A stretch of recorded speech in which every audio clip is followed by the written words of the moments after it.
Industri pelayaran atau perkapalan lagi dapat sentimen positif nih. Jadi siklus permintaan angkutan global lagi naik nih ya. Dan tarif sewa kapal juga lagi tinggi. Ditambah lagi ada insentif pemerintah. Insentif dari pemerintah soal bisnis galangan kapal misalnya dan seterusnya. Dan kita akan bahas 3 saham perkapalan yang menurut saya pribadi, menurut opini saya itu masih menarik. Jadi tonton sampai selesai.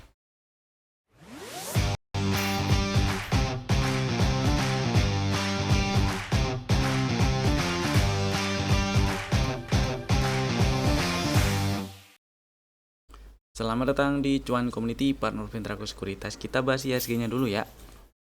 Yang hari ini melemah 1,4%. Tutup di 8280.83, jadi gak enak sih. Kalau kemarin tutupan di 8396, bertahan di 8300-an lah ya. Saya pikir berhasil hijau dan bertahan di hijau gitu loh. Tapi ternyata ya bener emang hijau. Pagi tadi open agak lompat, terus sempat naik sampai ke 8437.09, tapi ternyata sesi 2 ya, di kempes dan turunnya lumayan kencang. Sampai di penutupan sesi hari ini candlenya bikin bearish moving pattern.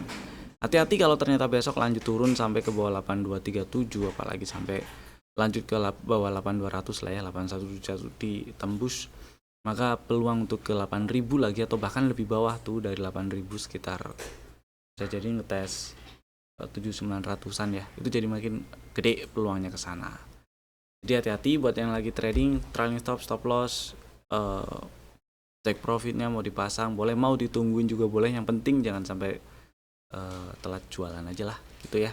Tetap pasang strategi antisipasinya. Dan yang udah kasih cuan hari ini ada beberapa yang mau saya bahas seperti biasa. Nggak semuanya. Ada 3 dulu lah ya yang dibahas biar nggak kelamaan. Yang pertama ada TINS. TINS ini meskipun hari ini tutup melemah 0,2%, tapi berhasil kasih cuan lah intinya.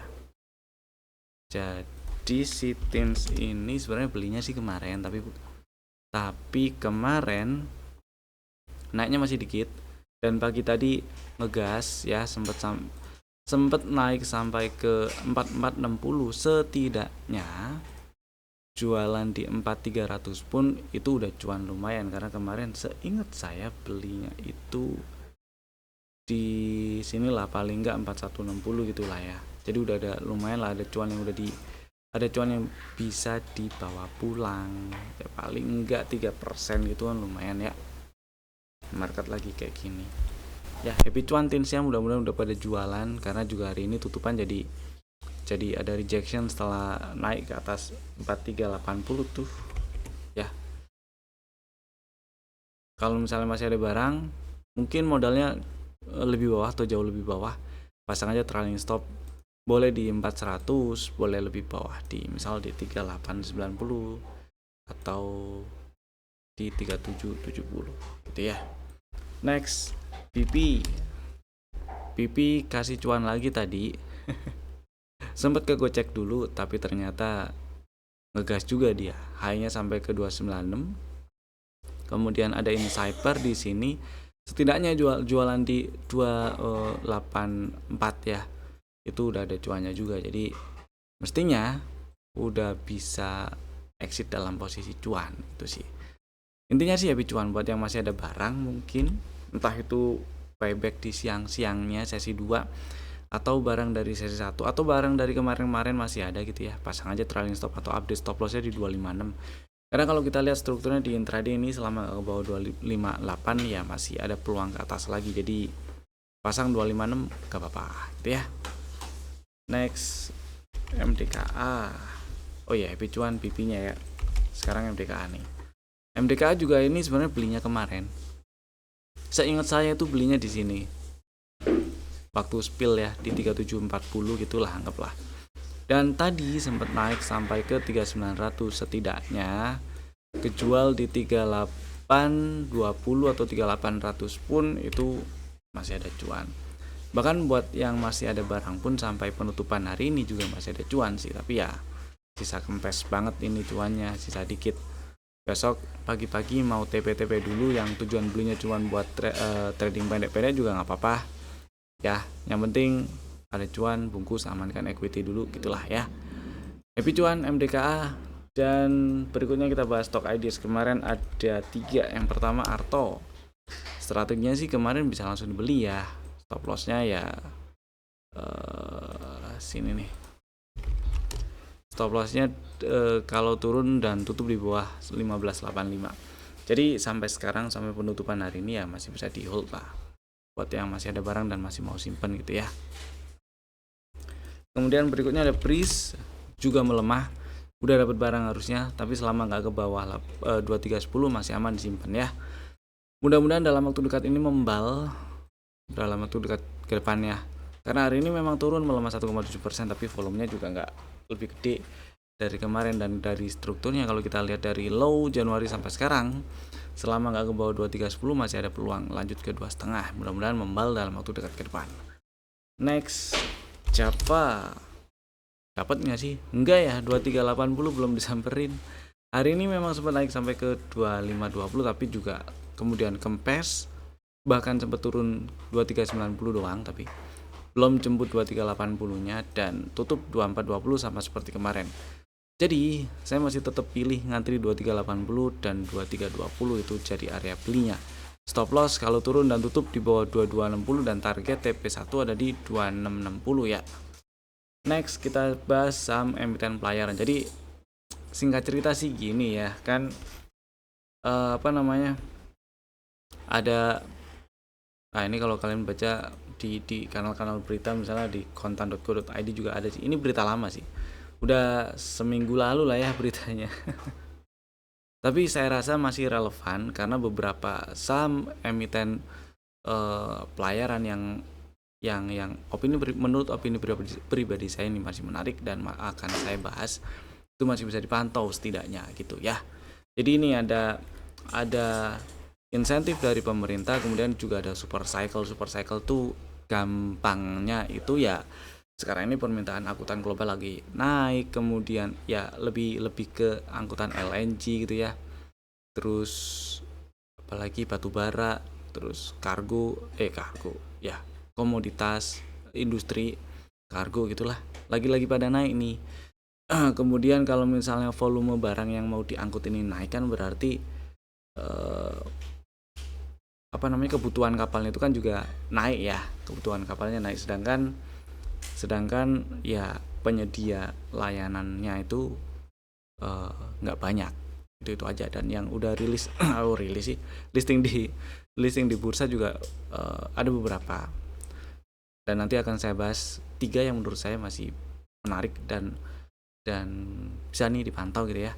Dan kalau ada emiten pelayaran yang lain menurut kalian menarik misalnya, tapi nggak saya bahas dan mau dibahas, tulis aja di kolom komen di bawah ya.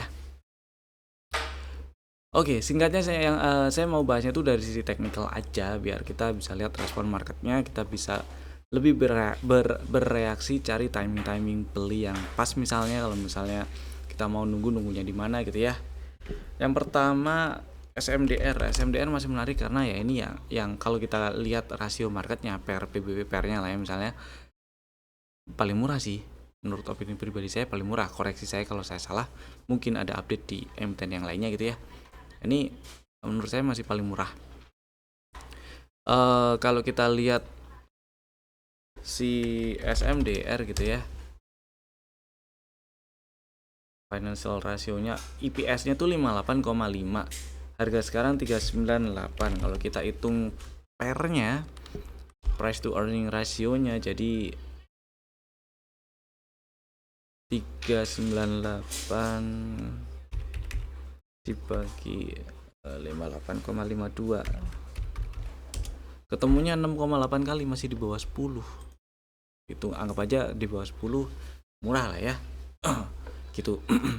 Nah, singkat cerita di sini kalau kita lihat dari sisi teknikal, memang kalau kita lihat zoom outnya banyak banget ya udah kena resisten. Memang udah kena resisten di sekitar 470-an lah. Tapi kalau kita agak zoom in dikit gitu ya, perspektifnya agak disempitin dikit, ini masih strukturnya masih naik nih, masih uptrend gitu ya. Low value di 292, jadi selama nggak turun dan tutup di bawah 292, setidaknya uptrend yang kebentuk sejak Januari sih, sejak tahun lalu sampai sekarang itu belum selesai. Itulah kurang lebih. Dan kemudian ini ada setup yang kebentuk, setupnya itu kebentuk Februari ini sih, tanggal 12 kemarin ya, pertengahan lah. Kemudian area belinya saya pilih 350 dan 325. Meskipun 370-an, 378, 380 itu juga bisa dipakai jadi area beli, tapi konsekuensinya stop loss sama-sama kalau turun dan tutup di bawah 300. Jadi kalau belinya cuma di 378, stop loss di bawah 300 jauh sih, menurut saya jauh. Jadi saya pilih 350 dan 350 dan 326 ya untuk jadi area beli. 350 sih ini menarik ya. Tapi juga pantau area 380, 378, 380 sampai 370-an.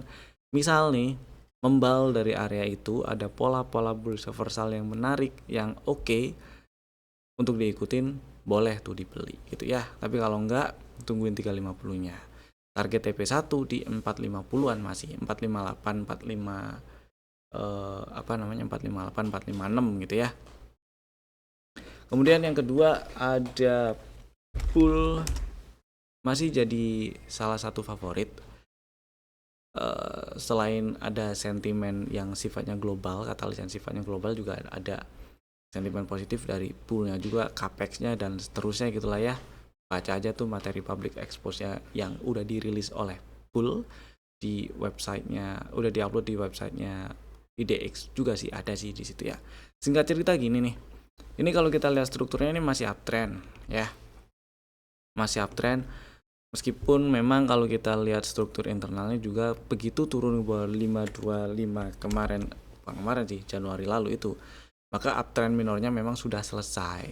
Tapi struktur eksternalnya atau yang lebih gede masih uptrendnya masih itu belum selesai. Kecuali nih ntar si bull turun sampai breakdown 358, tutup di bawah itu, maka peluang untuk lanjut ke bawah dulu tuh bisa jadi 250 atau bahkan 200 jadi makin gede. Mudah-mudahan sih enggak ya. Singkat cerita, kemarin itu kan sempat rebound nih beberapa hari yang lalu, 1-2 pekan terakhir itu kan rebound ya, sampai bikin high kemarin sih, bikin high di bulan Februari itu highest-nya di 565. Nah, singkat cerita kemudian ini ada setup juga. Nah, begitu dia rebound nih ya, waktu naik ke atas 530, berarti downtrend minor waktu dia terkoreksi nih dari puncak Januari sampai sekarang itu selesai. Ada peluang naik lebih tinggi, bisa jadi ngetes 600-an, 670-an gitu ya. Dan di sini juga ada setup CB1. Jadi buat yang minat incer bull, belum punya barang atau pengen buyback gitu, ketika bull dalam waktu dekat ke depan turun ke bawah 505 atau bahkan ke bawah 500, nggak ada salahnya tungguin di 458, 404 itu ya. Karena di sini area level pre-entry dan ini level entry-nya 404 tuh. Stop loss kalau turun dan tutup di bawah 358. Dan target TP1 ada di 670-an tuh, 676, 678. Syukur-syukur berhasil breakout 68, 670-an, 678 sih. 675, 680, sorry. Target TP1-nya ya. Dan syukur-syukur berhasil breakout 685, tutup di atas itu, maka peluang untuk lanjut ke target TP2 yang ada di 875, 870-an lah. Jadi makin gede. Gitu ya. Next ada Sochi ini. Sochi ini juga menarik sebenarnya. Menariknya adalah ini masih uptrend, pertama itu strukturnya ya, masih uptrend, dan begitu kemarin ya, persis kemarin tuh berhasil breakout 720, sah 720 di breakout sampai tutup di atas 730 juga, maka ada break structure dan lanjut lanjut uptrend maksud saya. Low valid ada di 354. Jadi selama nggak turun breakdown 354, uptrend ini nih, struktur eksternalnya itu masih uptrendnya belum selesai gitu ya, dan masih anggap aja masih bullish gitulah. Tapi perlu diperhatiin area 630 nih. Kalau sampai dalam waktu dekat ke depan, entah besok, lusa, atau sampai terutama di pekan ini ya, turun ke bawah 630, maka bisa dibilang uptrend minornya tuh selesai dan ada peluang terkoreksi lebih dalam, entah itu untuk ngetes atau nutup area gap 585, 565, atau mungkin malah ngetes 500 bulat atau sedikit di bawahnya, yaitu di sekitar 460, 450-an ya. Kita lihat aja nanti kalau ternyata benar sampai turun ke bawah 630. Nah, ini buat yang minat banget beli Soci, terus besok mau spek buy sih ya, ini hitungannya, karena candle hari ini saya kurang suka sih hitungannya. Kemarin hijau, hari ini dibalikin lagi gitu ya. Jadi kalau misalnya pengen spek buy, stop lossnya cukup di 625 aja, di bawah 630. Hitungannya sih nggak terlalu gede ya, tapi saya nggak bisa bilang win rate-nya tinggi juga. Saya lebih suka kalau dalam waktu dekat ke depan ini sekalian aja ke bawah 630 dan koreksi lumayan ke entah ke 500 gitu ya, atau membal di area gap ini pun juga nggak masalah, atau juga sekalian naik ke atas 780 gitu sih ya. Pastinya itu mudah-mudahan cukup memberi insight. Next, apa lagi nih? Udah ya. Sekarang kita bahas saham yang ada di dalam list stock ideas untuk besok hari Rabu 25 Februari 2026. Ada 3 saham, Bapak Ibu bisa masukin ke dalam watchlist jika belum ada ya. Yang pertama Ratu. Saya belum ingat Ratu pernah saya masukin stock ideas sih, tapi dibahas sering. Raja saya ingat pernah. Atau pernah ya. Intinya gini lah, Ratu kan membal nih. Kemudian kalau kita lihat dari Desember sampai sekarang ini kan downtrend kelihatan lah ya, ada zigzag lower high lower low. Setidaknya minor trendnya downtrend itu clear terlihat. Nah, ketika kemarin itu Ratu naik ke atas 6275, maka downtrend minornya itu selesai dan ada peluang naik lebih tinggi, dan benar naik lebih tinggi bahkan sampai ke 8.000-an ya. Ya, sampai hari ini pun hanya sih 8.100, tapi tutupan di 7375. Gitulah. Kemudian dengan tutup di 6175 di tanggal 11 Februari kemarin itu juga ada setup CB1. Jadi downtrend minornya selesai, ada CB1, maka ada peluang rebound atau naik lebih tinggi. Yang pertama, target TP1 udah disamperin nih, 7400-nya udah disamperin ya, bahkan sampai 8.000-an. Kemudian yang kedua, karena hari ini turun ke bawah 7350, bahkan tutup di 7375 sih tutupnya ya. Dan dua candle terakhir ini bisa dibilang ini bikin pola-pola bearish engulfing, pola-pola bearish reversal gitu kan. Jadi ada peluang, ada kemungkinan Ratu terkoreksi dulu nih. Jadi buat yang minat incer Ratu, boleh pakai setup ini, area-area ini ya, saya sebutin 3 area yang di sini bisa dijadikan area beli. Pertama 5750 itu level pullback-nya, bisa jadi area beli. 5175 atau 5200 itu boleh, dan 4670 lah ya, 4670. Stop loss-nya dari ketiga level itu sama-sama kalau turun dan tutup di bawah 4200. Jadi kalau mau ngantri di ketiga level itu boleh, salah 2 atau salah 1 aja juga nggak masalah. Stop lossnya sama-sama kalau turun dan tutup di bawah 4200. Targetnya, target TP1 dulu boleh di 7400 itu ya. Kemudian yang kedua ada SMDR, tadi udah dibahas, silahkan intip lagi, saya kasih timestamp nanti di bagian emiten pelayarannya ya. Kemudian yang ketiga ada Wifi. Si Wifi hari ini melemah 2,7%. Nah, yang cukup menarik di sini adalah anggap aja ini ada setup, karena memang di tanggal 6 Februari lalu itu dia kan bikin low baru ya di 2150 tuh, kemudian membal nih. Sampai kalau kita perhatiin beberapa hari yang lalu, 1, 2, 3 hari yang lalu tuh berhasil naik ke atas 2640 ya. Berarti downtrend minornya sejak, anggap aja downtrend minor sejak Desember sampai sekarang ya, itu udah selesai downtrend minornya dan ada peluang naik lebih tinggi. Nah, karena hari ini melemah, kemudian ini beberapa hari terakhir ini price actionnya menunjukkan momentum naik waktu beberapa hari sebelumnya nih, 1-2 pekan terakhir itu ya, ini melemah nih. Jadi ada peluang ini terkoreksi. Nah, kita nungguin koreksinya itu ya. Meskipun selama dia nggak ke bawah 2400 sih rasanya sih masih agak gede peluang untuk lanjut ke atas lagi. Tapi poinnya adalah ini buat yang belum punya barang aja ya. Buat yang belum punya barang atau pengen buyback, ngantri di 2290 atau 2300 gitu boleh lah ya. Dan 2220 itu boleh. Stop loss kalau turun dan tutup di bawah 2150. Target TP1 masih di 2620 dan target TP2 ada di 2900-an. Dan itu tadi 3 sambilan kami untuk besok hari Rabu 25 Februari 2026. Terima kasih telah tonton video ini dari awal sampai selesai, dan Bapak Ibu bisa langsung bikin ordernya sekarang juga menggunakan fitur-fitur automatic order masing-masing. Dan iya, hari Sabtu tanggal 28 Februari 2026 kami ada bimbel cuan ya. Linknya ada di deskripsi di bawah dan judul bimbel cuannya juga ada di bawah lah. Klik aja, gratis ini bimbel cuannya ya. Langsung daftar. Linknya ada di bawah, dan sampai jumpa di video kami berikutnya. Dadah.